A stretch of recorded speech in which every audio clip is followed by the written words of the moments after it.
Welcome back to the Two Promises Podcast. Let's dive right into another exciting adventure with BD and crew as he pursues his new passion of one day finding the most epic bourbon. The Two Promises team send their special thanks to Hobie and the Huckleberries for their masterful theme music. So grab a glass, relax, and enjoy responsibly. Baby says she's leaving if I don't stop drinking wine. So I switched to whiskey and I'm feeling fine. Drinking that smooth, smooth whiskey. No more wine.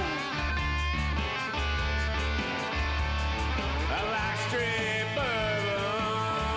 Baby, you try the ride.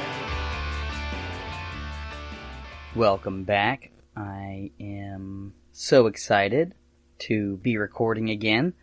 We are on the BD Bobber, and we have been blown slightly off course with all these crazy weather conditions and climates and stuff.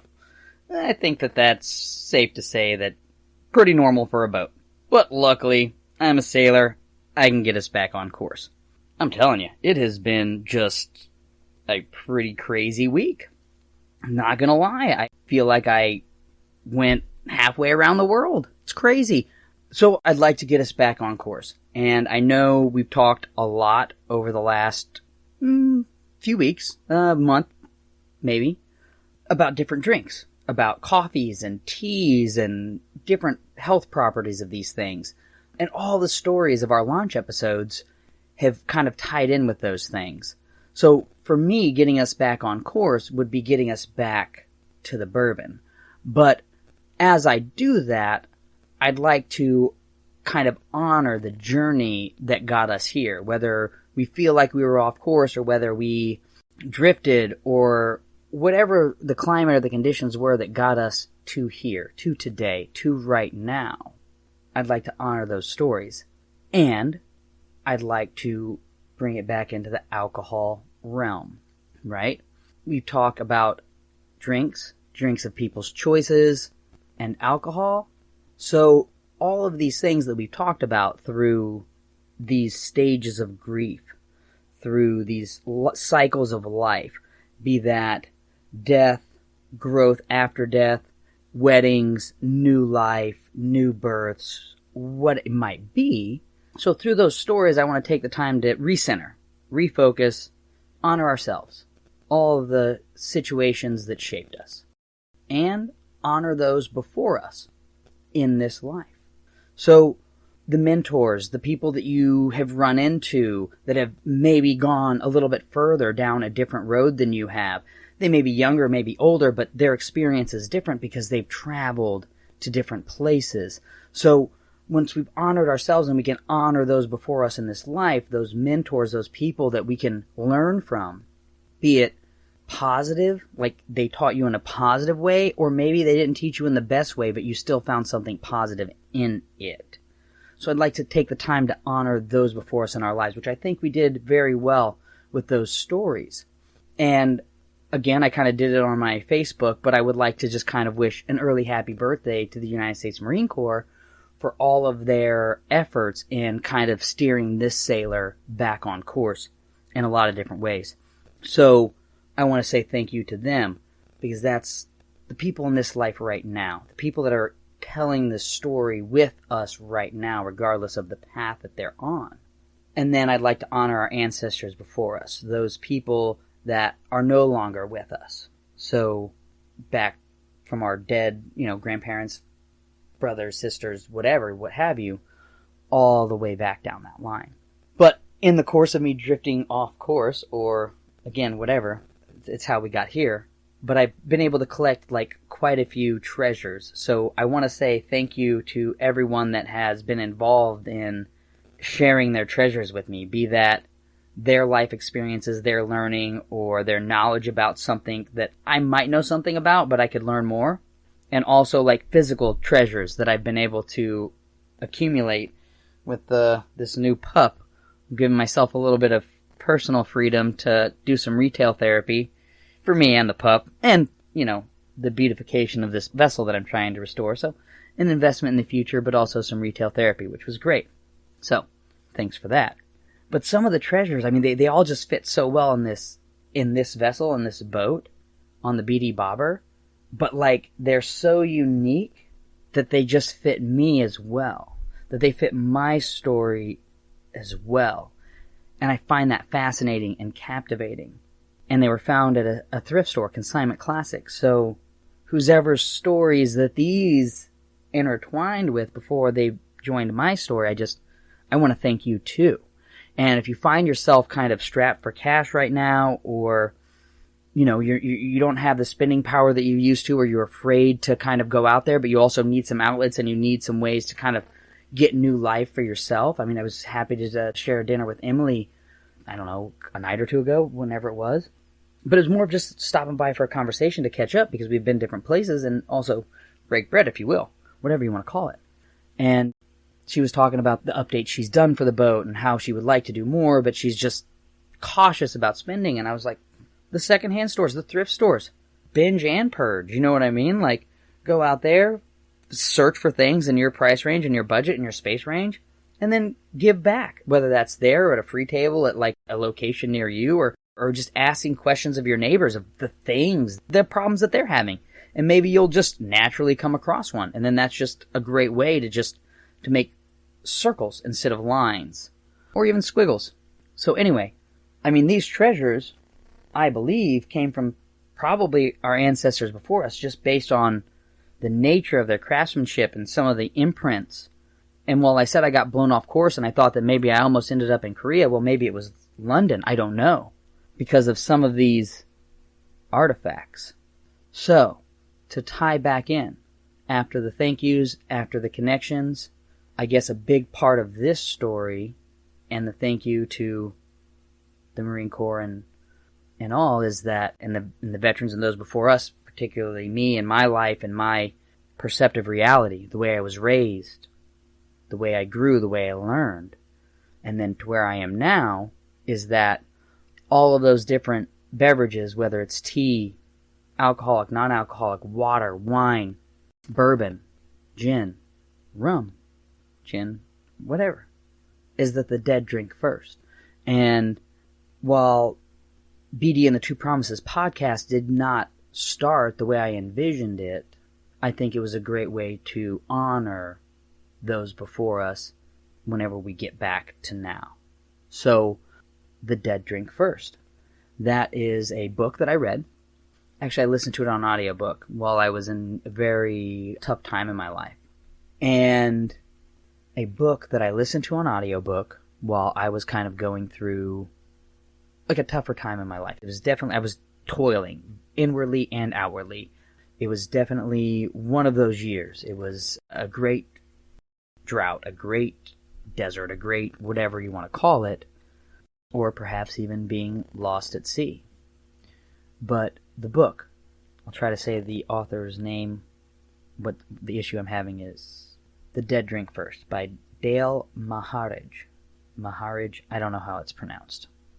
But it's the story of a child who grew up with a father who was in the thick of some of the fighting during World War II. And as I was, and it's a picture, a photograph, and a recovery of the remains or the story of a friend of this person's dad. And that's what the story is. And it's a very, very deep, very heavy story. But in a lot of ways, I got so immersed in it that I also kind of believed it was my story as well. Even though it wasn't World War II, the era, the time frame, and that's where I kind of maybe got a little bit lost. Because I saw other wars. I saw my wars. I saw my friends' wars. I saw all of these struggles that people have warred with and gone through over time, and I found it to be a very powerful piece of literary composition and life. So if you haven't listened to it and you're at all interested in psychology, in behavioral psychology, and also in history and veterans issues, mental health issues, anxiety, traumatic brain injury, concussive injuries. Fascinating book. Absolutely fascinating. So, for a lot of those reasons, I found myself so engrossed and so entwined into that piece. I do want to bring us back to alcohol. Alcohol kind of came through grains and stuff like that through beer fermentation, right? To make beer. And a lot of the reasons that this was done was because in really early cultures, it was a good way to ensure a clean water source that you could drink to put water into your body, but it could also have calories. So way back in the day, it would not be uncommon for children to be drinking a beer because of these reasons. But alcohol that we're talking about is like a descendant of this process, or maybe I'm not sure about all the science, but it's an offshoot, right? So alcohol was, I believe, originally kind of founded, but based on some really great textbooks that I've listened to from Amazon. They're great courses and just various things. But alcohol has been considered the elixir of life. It is, and we can talk about chemical properties later or whatever, but it's a solution whenever you look at things. I think we've mentioned that before. So depending on what channel you're listening to, depending on, because there's lots of hosting platforms, and I'm still trying to figure out the timing of when everything drops and which episode says what. We're working on it. But go ahead, have a shot of Jack Daniels. You know what I mean? Maybe 4. Whatever. Just thank the old number 7 brand for, holding down the fort for so many years through American history. So, have a shot of Jack. Drink a beer. You know what I'm saying? It's good old Brockmeyer. But not beer, Jack Daniels, or whatever your beverage is of choice. I'm not trying to influence your level of sobriety necessarily. But nostalgia. It's a good thing. Alcohol. So, the root word of alcohol actually comes from Arabic. And I think it was from 4th century. There was, I don't remember the guy's name, 721 to 815 AD, they were looking into cosmetics in Egypt. And as a result, and life extension, beauty, anti-aging, all of these things that so many people are huge industries, even today. So back in 721, 815 AD, no different, right? How can we live longer? How can we look better? How can we maintain function better as we do what we do, as we go through all the cycles of life? So it's been considered the water of life. But the root word in Arabic, I think, was kohl. I don't know if I'm pronouncing it right or saying it right. But it was like a blue dye for different facial makeups or something like that. And it was something that they really liked back then or whatever. They thought that was really great because they were trying to make that whenever they distilled a version of alcohol, I believe. Water of life. So, I guess one thing that I would like to say, after having said all of that, to bring us back to whiskey, had to talk about alcohol a little bit, talk about beer a little bit. Beer, calories. All right. Well, let me back it back up a little bit. I got really excited about whiskey, jumped ahead to Jack Daniels. But there was a guy who, for Lent, I read the article last year. We'll post it in the show notes or whatever. About this guy who decided that he was going to give up all other forms of sustenance for Lent except for beer. And so he just went on a completely all beer diet. And he lost 44 pounds. Just read the article. I don't know where you look for it. This is just the one I pulled off the line. I don't know. Do your research.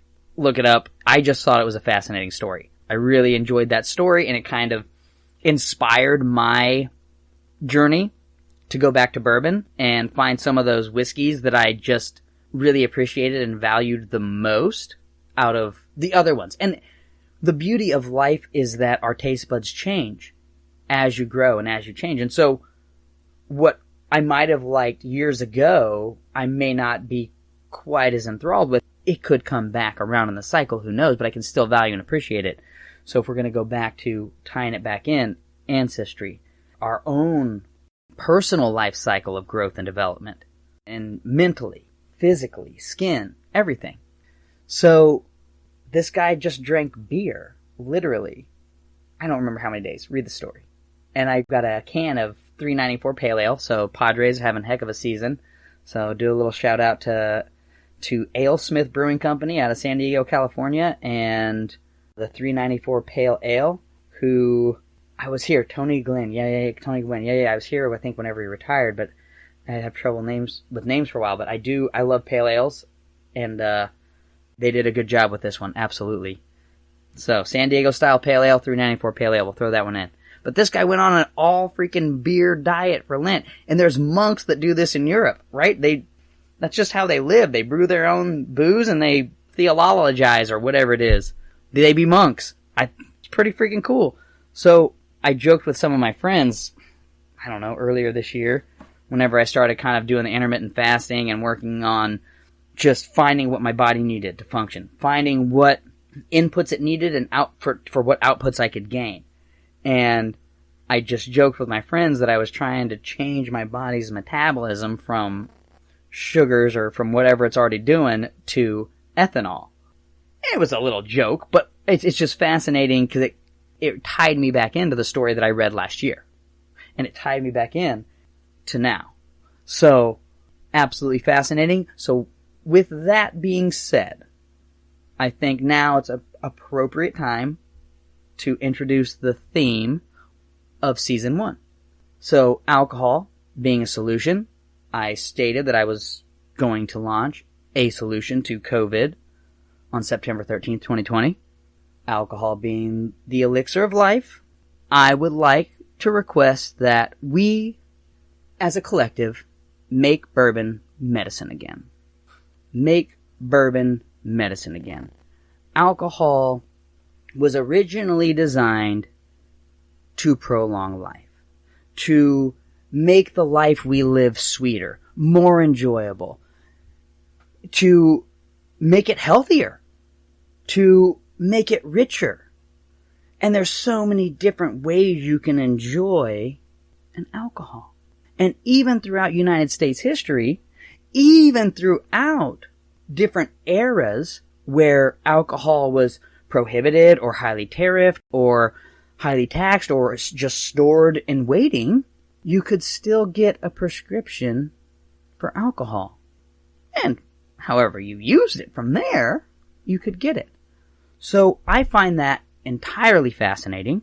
And with so many things going on in so many people's lives, and so much hurt and so much heartache and so many spikes in suicide and so many spikes in crisis interventions. And while I'm not trying to make light of any addictions or alcoholic abuse, I would like to bring it back around. And I would like to say that there is a healing in finding that right balance. There is a healing in finding that right physiological state that you can be in to where you can at least reduce some of those clutters, some of those internal stressors, some of those anxieties within your body, be it pain, dysfunction, disability.